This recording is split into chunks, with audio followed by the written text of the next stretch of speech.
Hey Brian, now that you kind of have two, not kind of, but you have two games as a starting center kind of under your belt, what has it been like, getting some game action there and having to, obviously you can practice everything you can, but the games are a different story. What's it been like getting over to take over that position in these games? Yeah, I mean, obviously it's been a lot of hard work leading up to gaining that role, but the game's definitely slowed down a bit. You're playing with a lot of guys I'm used to. We're obviously extremely talented, so I've been with them for a really long time, and we have a lot of up tempo periods during practice, so really hasn't been the biggest transition into games. Obviously, you got prepared differently for some different defensive fronts, but that's really been the only difference.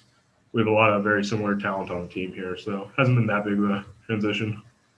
And you guys, just as a unit, that offensive line have played really well over these games. But every time we've seemed to talk to one of you guys, it's still been the kind of narrative that there's still stuff to improve. What is just the mindset of this group? And not being too happy with what you're doing and just trying to keep getting better.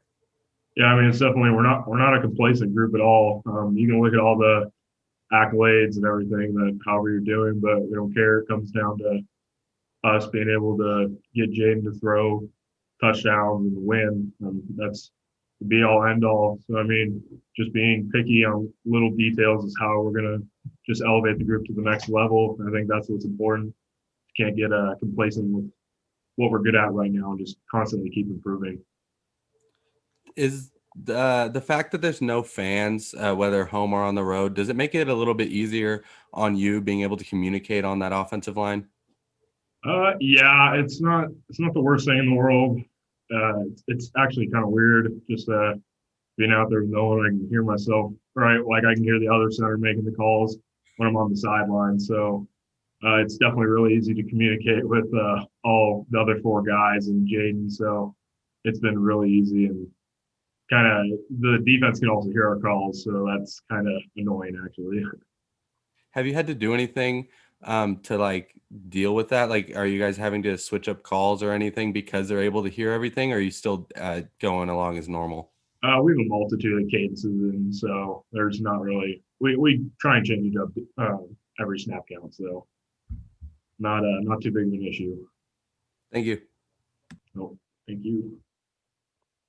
All right, Theo, go ahead.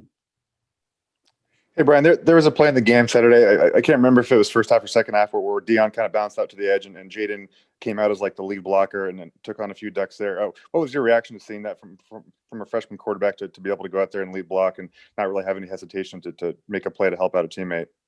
At the moment, I was ecstatic for him, and I was really fired up. I think all of us were. And then after, I was like, "Oh, don't do that again."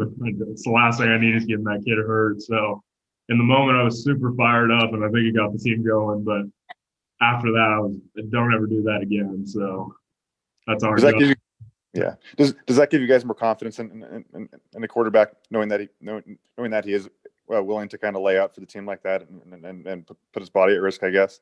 Yeah, I mean, he's a really, really tough dude. He grew up in a tough area, and he's a just being around him. He's very good at taking hits, and he's a really confident dude. So it's obviously pretty cool to see him do that. You're obviously a walk on from the state of Washington. What was it like seeing Lucas Bacon get in the end zone there in the first quarter? And it seemed like a lot of players were pretty happy for Lucas, and he kind of got mobbed in the sideline after he came back to you guys. Yeah, Lucas is a really, really well liked guy on the team, if you couldn't tell. So I'm always fired up. I think we have a really great walk on tradition here. So I'm always fired up for those guys, and I'm always supporting them. And now we're just really fired up for Lucas. He's been working really hard since he got in here, which many people don't see. So I think we're all just super excited for him. Why do you think Lucas is so well liked among teammates and coaches?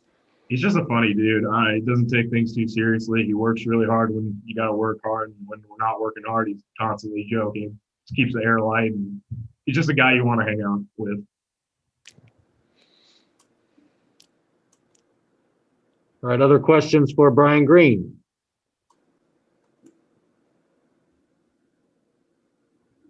Going once, going twice.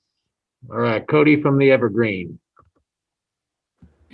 Just one more from me, Brian.